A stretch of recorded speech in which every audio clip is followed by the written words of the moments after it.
Hello friends, welcome to dedicatedcore.com. As you know, in the previous video, we completed our entire installation of cPanel and some small settings so we can able to start move forward to get do the configuration of entire server.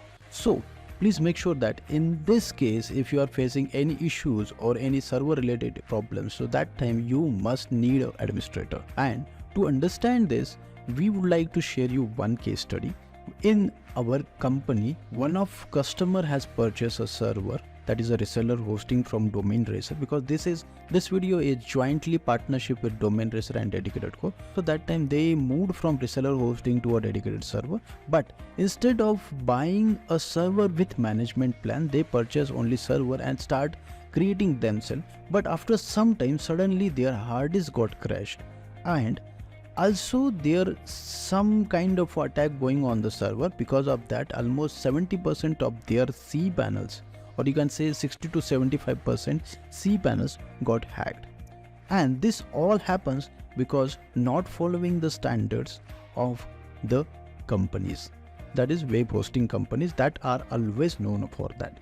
And because of that, we highly recommend, if you are not a technical person, that time always opt out your technical support from a companies like dedicatedcore.com, Domain Racer, because we are here to assist you. And this video series is going to create only because we wanted to share some knowledge with our users.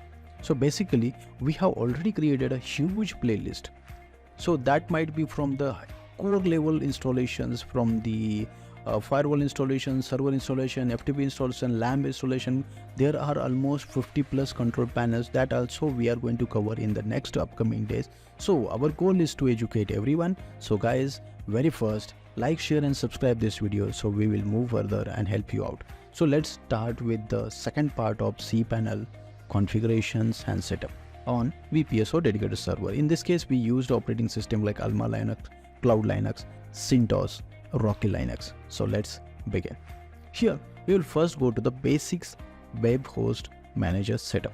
After going here very first we need to enter your email ID, because whenever something happens in the server, so you will get a notification, and that notification you can get from this particular thing.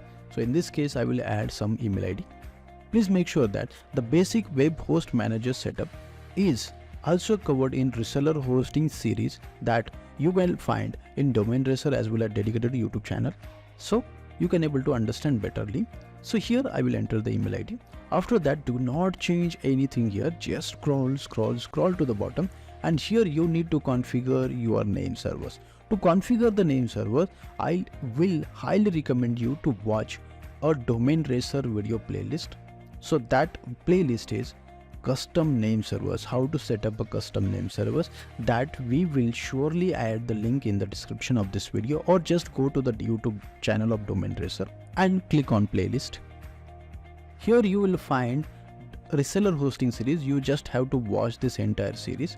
And one more thing, to set the custom name servers from the various different companies, like you purchase a domain from Domain Racers, Namecheap, GoDaddy, Freenum, and there are various domain providers. So in this case, you can able to watch this video and our reseller hosting series, so you can able to customize or set your own name servers like ns1.dedicatedcore.com, ns2.dedicatedcore. So for now, we are moving further for the next setting. Now click on save changes.